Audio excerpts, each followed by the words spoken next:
Mackenzie, well, a 7-year-old boy is now fighting for his life just 2 days after a wrong-way crash on US 82 in Lee County. That crash killed his mother and sister. 32-year-old Bernadine Spann and her 13-year-old daughter, Jalea, were killed, and 7-year-old Jackson critically injured when another vehicle hit their car head-on Wednesday night. Earlier today, I spoke with the family and friends who are now demanding accountability as they mourn the family tragedy. On the night of January 14th, 2026, on US 82 in Lee County/Shellman, Georgia, two members of the Spann family, 32-year-old Bernadine Spann and her 13-year-old daughter Jalea Spann, were killed in a collision that has since drawn intense scrutiny from law enforcement and the public alike. According to the Georgia State Patrol, the Honda Accord they were traveling in was struck head-on by a Hyundai Tucson traveling in the opposite direction, allegedly driven by a suspected intoxicated motorist. A 7-year-old boy, also in the vehicle, survived with serious injuries and was airlifted for treatment. The at-fault driver and a passenger were hospitalized, and questions remain about the sequence of events that led to the wrong-way impact, the suspect's condition, and whether justice will be served. It was just unbelievable.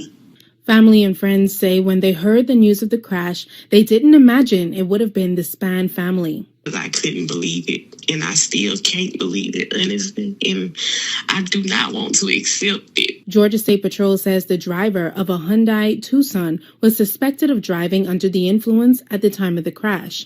Investigators say the driver's daughter was also in the vehicle. I am angry. I've worked with that lady before, and it was negligent for them to even let her drive drunk from wherever she was coming from. And it's the fact that she did not care. She made a conscious decision to get behind the wheel with children in her car and drive on the wrong side of the freaking road. For this family, grief is now mixed with frustration. They say until charges are filed, all they have left are memories.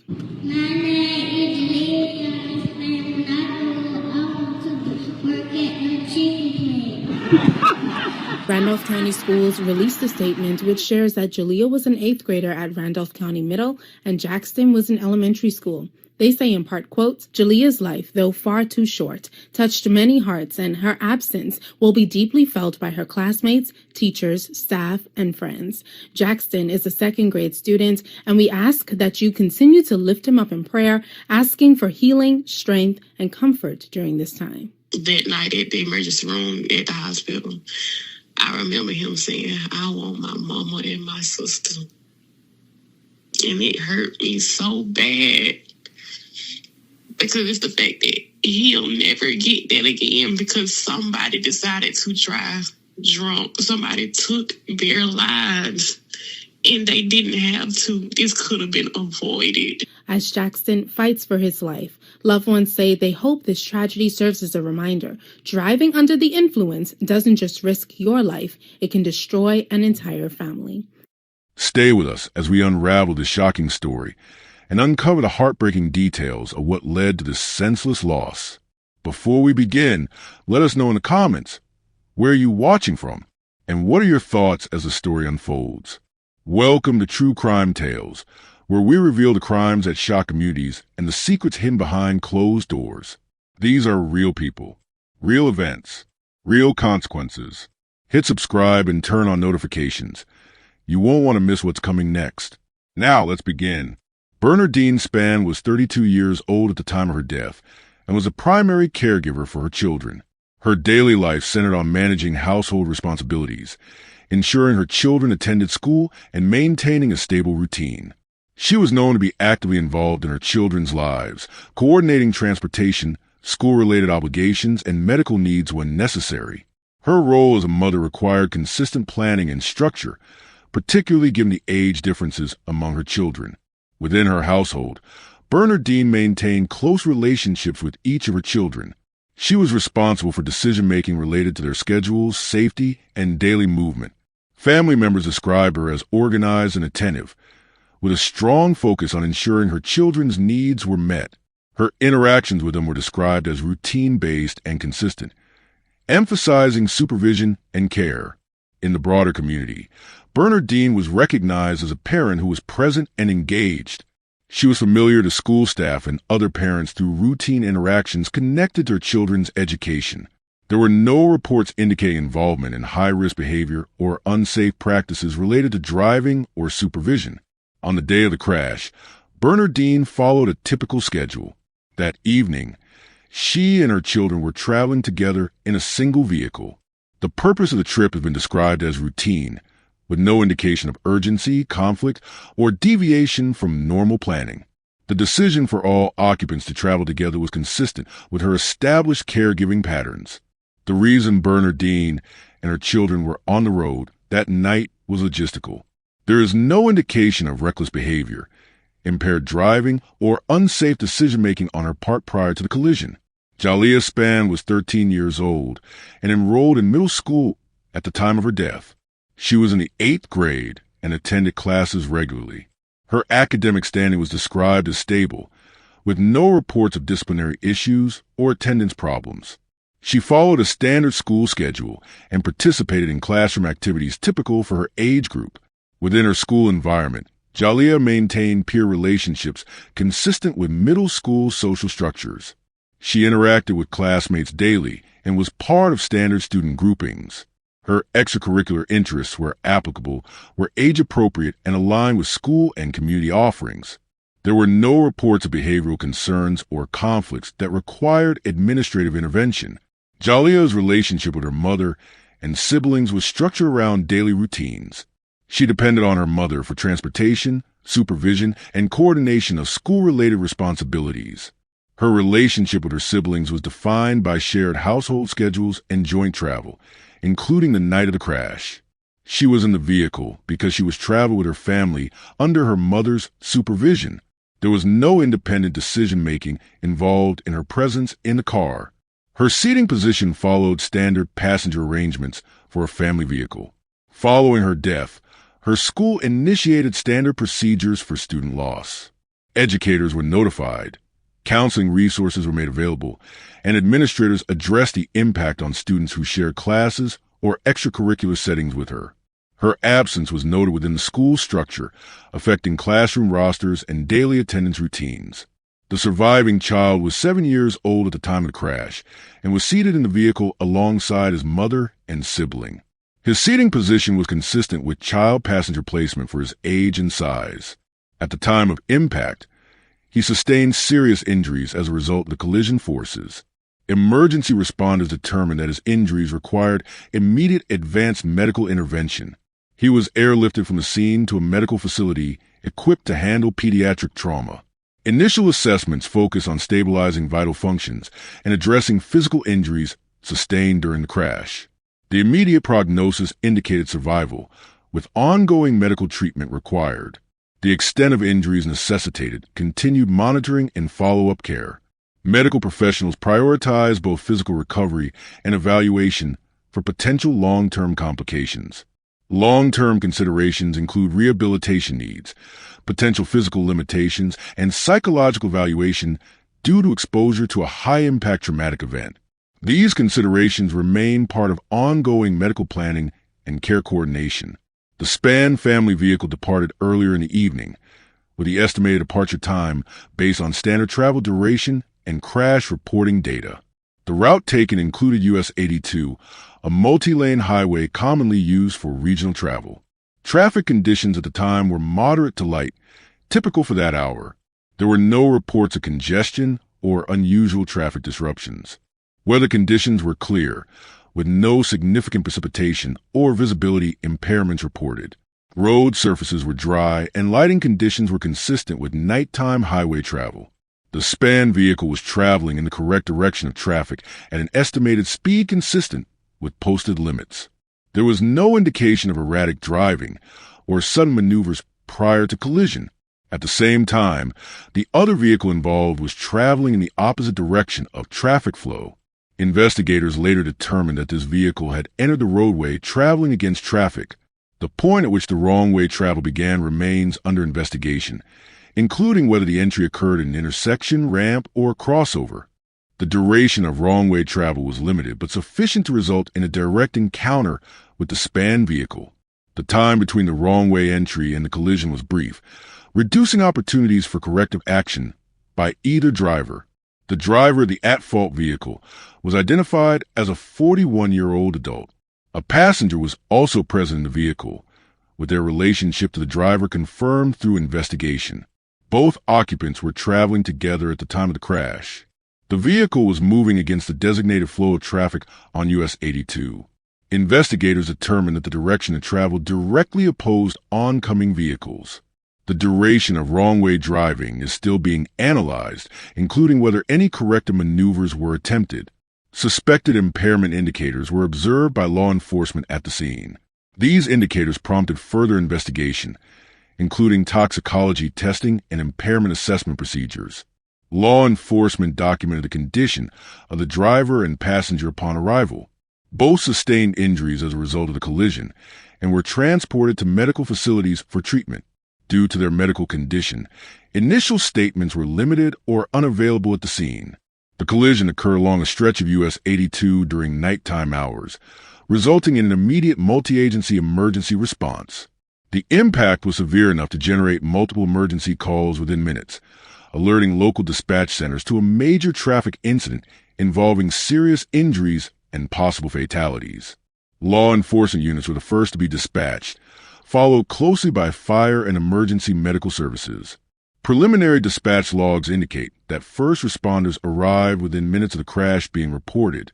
Patrol officers secured the roadway to prevent secondary collisions and assessed the scene for hazards, including fuel leaks, fire risks, and obstructed traffic lanes.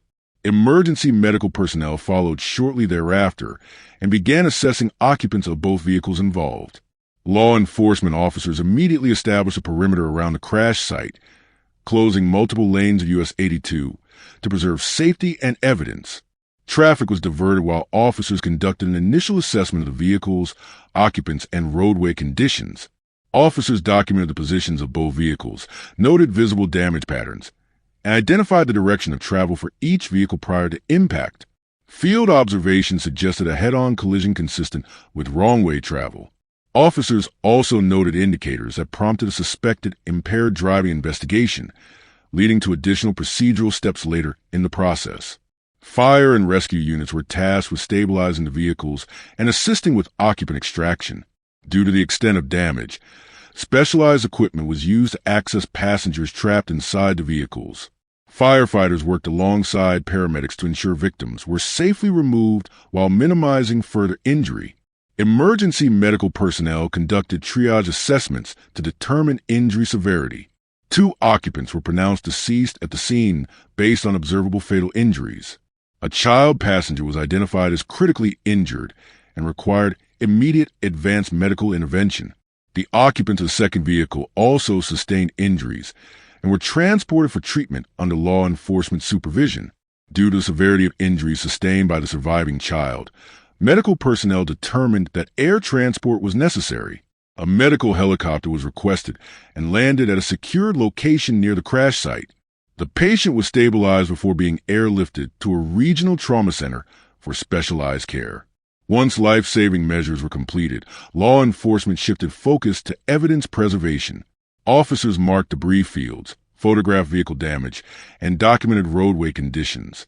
Skid marks, vehicle orientation, and impact points were measured and recorded to support later reconstruction efforts. After identities were confirmed, law enforcement initiated next-of-kin notifications. Trained officers made in-person notifications to immediate family members, following departmental protocols for fatal incidents. Additional support services were offered to those notified. The Georgia State Patrol assumed lead responsibility for the crash investigation due to the severity of the incident and the suspected involvement of impaired driving. Specialized troopers trained in crash reconstruction were assigned to the case. Investigators conducted a detailed reconstruction using physical evidence collected at the scene. This included measuring vehicle damage, analyzing impact angles, reviewing roadway markings, and calculating estimated speeds. Data was used to determine vehicle trajectories and establish the sequence of events leading up to the collision. As part of the investigation, toxicology testing was conducted on the driver suspected of wrong-way travel. Blood samples were obtained under established legal procedures to determine the presence and concentration of alcohol or other impairing substances. Results were pending during the early stages of the investigation. Investigators examined vehicle event data recorders, often referred to as black boxes, from both vehicles. These devices can provide information on speed, braking, seatbelt usage, and throttle position in the moments before impact. Data extraction was used to corroborate physical evidence from the scene. Authorities reviewed available traffic cameras and nearby surveillance systems to determine whether footage captured the vehicle traveling in the wrong direction prior to the crash. Investigators also sought information from nearby businesses or transportation agencies that may have recorded relevant footage. Witnesses who observed the vehicles before or after the collision were interviewed. Statements were collected to establish timelines, confirm travel directions, and identify whether the wrong-way vehicle had nearly struck other motorists before the fatal impact. Investigators examined the duration of wrong-way travel, how the vehicle entered opposing lanes, and whether any opportunities existed to prevent the collision. Questions remained regarding the exact point of entry and whether impairment influenced navigation decisions. Based on preliminary findings, investigators determined that one vehicle was traveling against traffic at the time of the collision. This determination was supported by physical evidence, witness statements, and reconstruction analysis. The deaths were classified as traffic fatalities, resulting from a motor vehicle collision. The investigation focused on whether criminal charges would apply based on impairment and recklessness. Depending on toxicology results and investigative findings, potential charges included driving under the influence, vehicular homicide, and reckless driving resulting in death. Georgia law provides enhanced penalties when impaired driving results in serious injury or death. Prosecutors reviewed whether statutory thresholds for felony DUI and vehicular homicide were met. Investigators evaluated whether the death qualified as first-degree vehicular homicide, which requires proof that impairment or reckless conduct directly caused the fatalities. Charges were not immediately filed pending completion of toxicology reports and reconstruction analysis. This delay followed standard prosecutorial practice in fatal crash investigations. Prosecutors assessed the strength of evidence, including scientific data and witness testimony, before determining appropriate charges. The case required coordination between investigators and legal authorities. Potential defense arguments could include challenges to toxicology procedures, timing of impairment, or causation. These considerations factored into prosecutorial preparation. The suspect's custody status depended on medical clearance and formal charging decisions. Conditions of release, if applicable, would be set by the court. At the time of review, legal proceedings remained pending, with further developments dependent on investigative completion. Local schools were informed due to the involvement of a student. Administrators coordinated responses to address the impact on students and staff. Counseling resources were made available to affected students, educators, and family members through school systems and community organizations. Community members organized vigils and memorial gatherings to acknowledge the loss and demonstrate public concern regarding impaired driving. Residents expressed concerns about roadway safety, impaired driving enforcement, and accountability. Statements emphasized prevention and awareness. The surviving family faced medical expenses, funeral costs, and long-term financial challenges related to recovery and care. Fundraising initiatives were established to assist with immediate and ongoing expenses, reflecting community support during the aftermath. Wrong-way crashes remain a persistent and documented issue across Georgia highways, particularly on multi-lane roadways and divided routes like US 82. These incidents are statistically rare compared to other traffic collisions, but when they occur, they frequently result in severe injuries or fatalities due to the direct force of head-on impact. Law enforcement agencies across the state have repeatedly identified impaired driving as one of the leading contributors to wrong-way travel, especially during nighttime hours when visibility is reduced and traffic volumes are lower. DUI enforcement in Georgia presents several challenges. While sobriety checkpoints and patrol saturation are commonly used, enforcement often depends on proactive detection. Wrong-way driving frequently occurs in a short window of time, leaving little opportunity for intervention before a collision happens. In many cases, officers are alerted only after multiple emergency calls report a vehicle traveling against traffic, by which time a crash may already have occurred. This reactive nature of enforcement limits the ability to prevent outcomes once a wrong-way vehicle enters a roadway. Highway design also plays a significant role.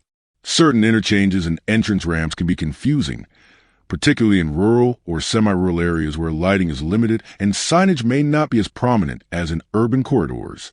Preventative measures such as enhanced reflective signage, wrong-way detection systems, rumble strips, and directional arrows have been implemented in some regions, but coverage is inconsistent statewide.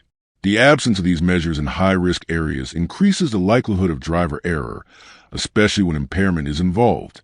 Prior cases in the region show similar patterns. Many involve drivers entering highways from incorrect ramps, driving extended distances in the wrong direction, and colliding with oncoming vehicles before law enforcement can intervene. These cases often prompt temporary public discussion about roadway safety and impaired driving enforcement, but long-term infrastructure changes tend to be limited by funding, jurisdictional boundaries, and prioritization. Systemic issues contributing to these crashes include gaps in late-night traffic monitoring, limited real-time detection technology, and delayed emergency notifications. In addition, DUI prevention efforts often focus on driver behavior without equal emphasis on roadway design factors that can either prevent or enable wrong-way entry. The combination of impaired decision-making and infrastructure vulnerabilities continues to create conditions where similar incidents remain possible. A central question in this case is whether the crash could have been prevented. Prevention depends on multiple factors, including driver behavior, roadway design, and timely intervention. If impairment is confirmed, accountability rests first with the individual who entered the roadway traveling in the wrong direction. However, broader accountability extends to whether safeguards were in place to reduce the likelihood of such an entry or to alert authorities in time to intervene. Questions also remain regarding warning signs. Investigators typically examine whether signage was clearly visible, whether pavement markings were properly maintained, and whether lighting conditions may have contributed to confusion. If the wrong-way vehicle traveled a measurable distance before the collision, it raises the issue of whether there were missed opportunity for detection through traffic cameras, 911 call responses, or patrol presence. The time gap between wrong-way entry and the collision is another critical factor. Even a span of several minutes can be significant when assessing whether intervention was possible. Investigators may analyze emergency call timestamps, dash camera footage, and vehicle data to determine how long the vehicle traveled against traffic and whether alerts were issued in time to warn other drivers or dispatch officers. Potential enforcement or infrastructure failures are also part of the review process. This includes evaluating whether the roadway has a documented history of wrong-way incidents, whether prior recommendations for safety improvements were made, and whether those recommendations were acted upon. If similar crashes have occurred in the same area, the absence of corrective measures may become a point of scrutiny. Delays in legal action often contribute to public uncertainty. Toxicology results, crash reconstruction analyses, and prosecutorial reviews can take weeks or months. During this period, charges may remain pending, leaving key questions unanswered.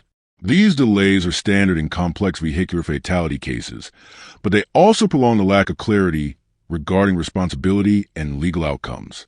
What remains unknown at this stage includes the full extent of the driver's condition, the precise sequence of events leading to wrong-way entry, and whether any external factors influence the crash. These unanswered questions are central to determining accountability beyond the immediate facts. One of the most significant long-term consequences of the crash involves the ongoing medical care required for the surviving child. Serious injuries sustained in high-impact collisions often require extended hospitalization, follow-up surgeries, rehabilitation, and long-term monitoring. These medical needs can persist for years, depending on the severity of the injuries and recovery outcomes. The financial strain on the family is substantial. Medical expenses, funeral costs, loss of income, and long-term care obligations combine to create a sustained economic burden. Even with insurance coverage or public assistance, out-of-pocket costs and future uncertainties remain significant factors for surviving relatives. Potential civil litigation is another long-term consideration. Families affected by fatal crashes often pursue wrongful death or personal injury claims to recover damages. These cases may involve insurance companies, individual defendants, or additional parties depending on the circumstances. Civil proceedings operate separately from criminal cases and can extend over long periods. Sentencing outcomes, if charges proceed, will also shape the long-term impact of the case. Vehicular homicide and DUI-related convictions carry significant penalties under Georgia law, including lengthy prison sentences, fines, and license revocation. The severity of sentencing often depends on factors such as prior offenses, blood alcohol levels, and the number of victims involved. Beyond individual consequences, cases like this frequently contribute to policy discussions. Lawmakers and transportation officials may revisit issues such as DUI penalties, wrong-way detection systems, and highway safety funding. While not every case results in legislative change, each incident adds to the body of evidence influencing future decisions. The confirmed facts establish that a wrong-way collision on US 82 resulted in the deaths of 2 occupants of one vehicle and serious injuries to a surviving child.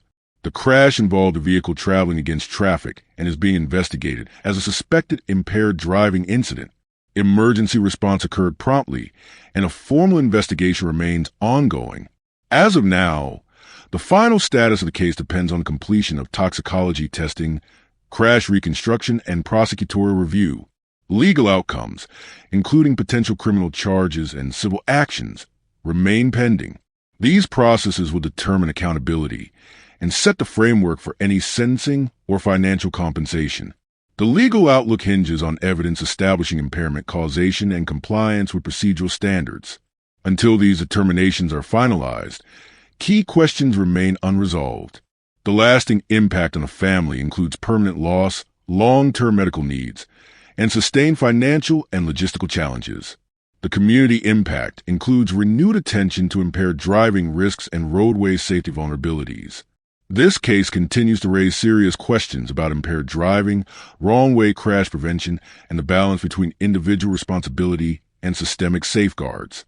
The answers to those questions will shape not only the outcome of this investigation, but also how similar incidents are addressed in the future. If you found this story as gripping and heartbreaking as we did, don't forget to like this video and share it with others.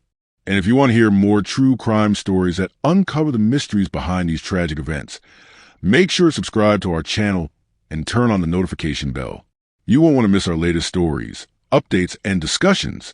Thank you for joining us on this journey to seek justice and explore the truth. Together, we can make a difference. Until next time, stay safe and stay aware.